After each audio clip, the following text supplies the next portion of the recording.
कई दफ़ा मैंने ये देखा जो उंगलियों में पेन वगैरह होता है या जॉइंट्स में पेन होता है, वो यूरिक एसिड बढ़ने से होता है या किसी और वजह से होता है? ये कई बार कई और भी वजह होती है, लेकिन यूरिक एसिड इसका मुख्य कारण होता है। और यूरिक एसिड के लिए कुछ खास नहीं, बड़ा अपने खाने के अंदर जो छिलके वाली दालें आप खाते हैं बंद कर दीजिए। अच्छा। थोड़ा जो जैसे चावल और चीनी बंद कर दीजिए, 2 चीज़ें। चीनी की जगह गुड़ ले लीजिए, शक्कर ले लीजिए, या कोई देसी बूरे वाला खांड ले लीजिए, या फिर आप करिएगा कि वो जो मिश्री होती है धागे वाली, उसका पाउडर बना के वो इस्तेमाल कर लीजिए, तो वो फायदेमंद होती है। और चावल भी नहीं? चावल नहीं, चावल और चीनी 2 चीज़ें बंद करने का खास प्रावधान आयुर्वेद में।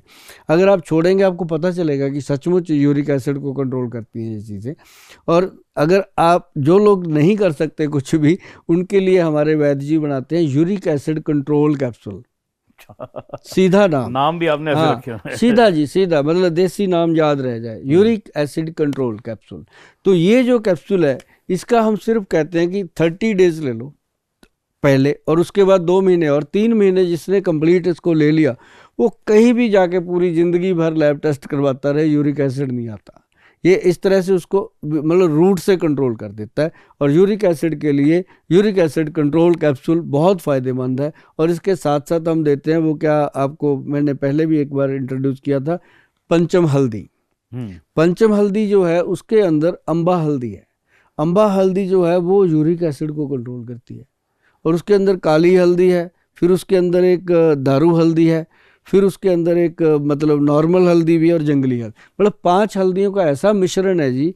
वो यूरिक एसिड को कंट्रोल करता है, आरए फैक्टर को कंट्रोल करता है, और बॉडी के अंदर जैसे लीवर की प्रॉब्लम आती है उसको, मतलब वो अपने आप में उसको, कई लोग तो मुझे मेरे मुंह पे कह के जाते हैं कि गोयल साहब ये जो आपकी पंचम हल्दी है ना जी, ये तो मतलब इसके फायदे जो हैं वो समझ लो कटोरे में समुंदर वाली बात। ये आपने 1 चम्मच लेना रोज का?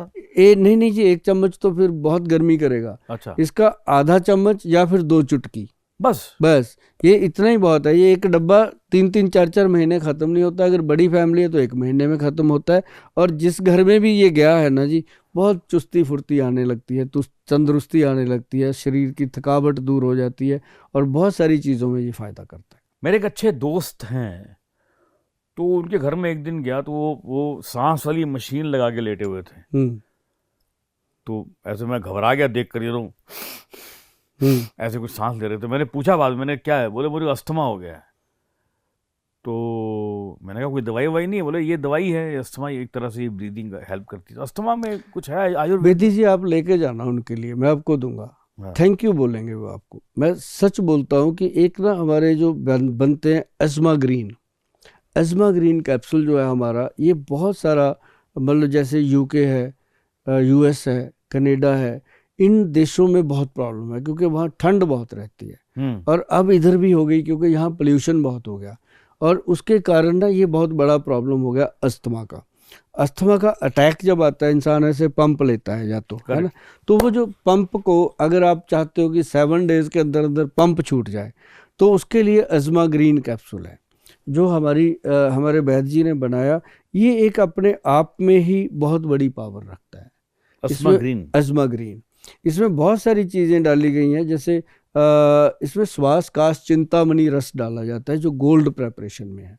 फिर इसके अंदर डाला जाता है सूत शेखर रस डाला जाता है। फिर लहसुनादी बट्टी जो लहसुन की, हाँ एक बात और है, जिनको अस्थमा की प्रॉब्लम हो, कोलेस्ट्रॉल की प्रॉब्लम हो, या इस तरह से हार्ट की कोई प्रॉब्लम हो, तो उनके लिए लहसुन जो है, देखो बीच में ये भी बताना चाहिए, समाज से भी काम भी होते हैं, कि जो लहसुन है उसकी 2 कलियां ऐसे छिलका उतार के खानी है सुबह पानी में डाल के। अब कैप्सूल खाने से तो अच्छा कि वो 2 कलियां लहसुन की खा ली जाएं, क्योंकि भगवान ने जब बनाया था उसको, आप देखेंगे वेदी साहब कि उन्होंने कैसा कैप्सूल का पैक बनाया, उसका एक तोड़ो, छिलका उतारो, कैसी ब्लिस्टर पैकिंग करी है उसने, बिल्कुल सही बात है ना, आपके लिए मेरे लिए, तो उसका छिलका उतारो और खा लो, हाइजेनिक प्योर चीज़।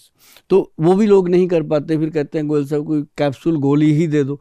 तो जैसे ये प्रॉब्लम आती है अस्थमा की, उन लोगों के लिए अज़मा ग्रीन जो ये कैप्सूल हम देते हैं, एक सुबह शाम लेना होता है, और 4-5 दिन में क्या ज़्यादा से ज़्यादा हफ्ते में उनका पंप छूट जाता है।